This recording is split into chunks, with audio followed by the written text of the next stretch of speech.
به نام خدا. سلام خدمت دوستان و همراهان عزیز، شاب هستم و به این ویدیو جدید خیلی خوش اومدید. اولین ویدیو کانال یوتیوبم هست. قراره توی این ویدیو آموزش نصب نسخه 2026 فتوشاپ رو براتون داشته باشیم. میدونم هنوز تو سال 2025 ولی خب پیش اومده دیگه. حالا سیاست های ادوبی همینه دیگه. نمیخوایم بیشتر اضافه تر صحبت کنیم. در ادامه این ویدیو با من همراه باشید. مثل همیشه میریم به وبسایت soft98.ir. اینجا برامون جدیدترین نسخه فتوشاپ ورژن 2026 272025 که فقط برای ویندوز 64 بیت 11 هست. برعکس گفتم ولی خب همونه دیگه.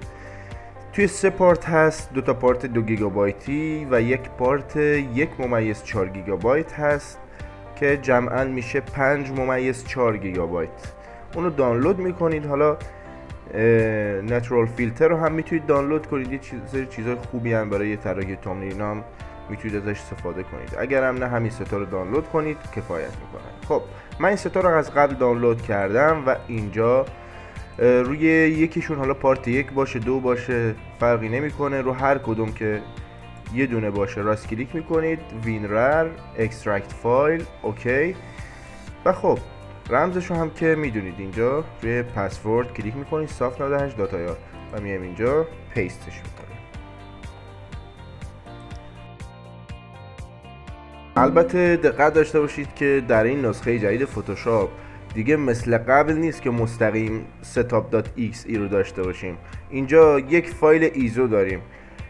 قبل از این که بخوایم وارد فایل ایزومون بشیم، اینجا بلاک این فایروال، اینو دابل کلیک میکنیم روش که فایروال رو برامون خاموش کنه. خب اینجا خاموشش کرد و هر کلیدی که بزنیم خارج میشه.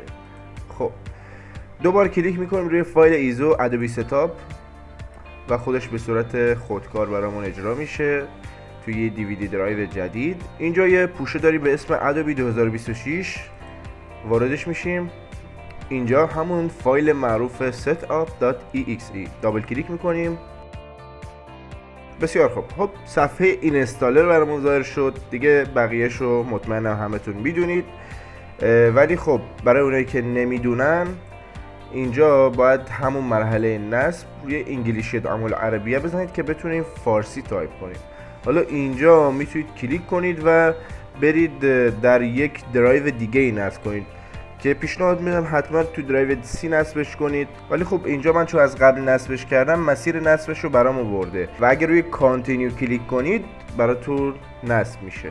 حالا من از قبل که نصبش کردم دیگه لازم نیست دوباره نصبش کنم. اینو میبندم و میام توی سرچ فتوشاپ 2026 رو سرچ میکنم. طراحی جدید فتوشاپ. میشه گفت به صورت کلی اتفاق خاصی نیفتاده.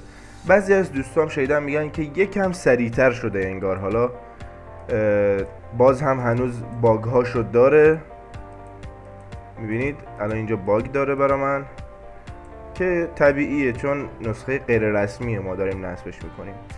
خب این هم از آموزش امروزمون. امیدوارم که براتون مفید بوده باشه و حتما این ویدیو رو برای بقیه دوستانتون که علاقه‌مند هستن به فتوشاپ و میخوان آخرین نسخه فتوشاپ رو نصب کنن رو بهشون بگید.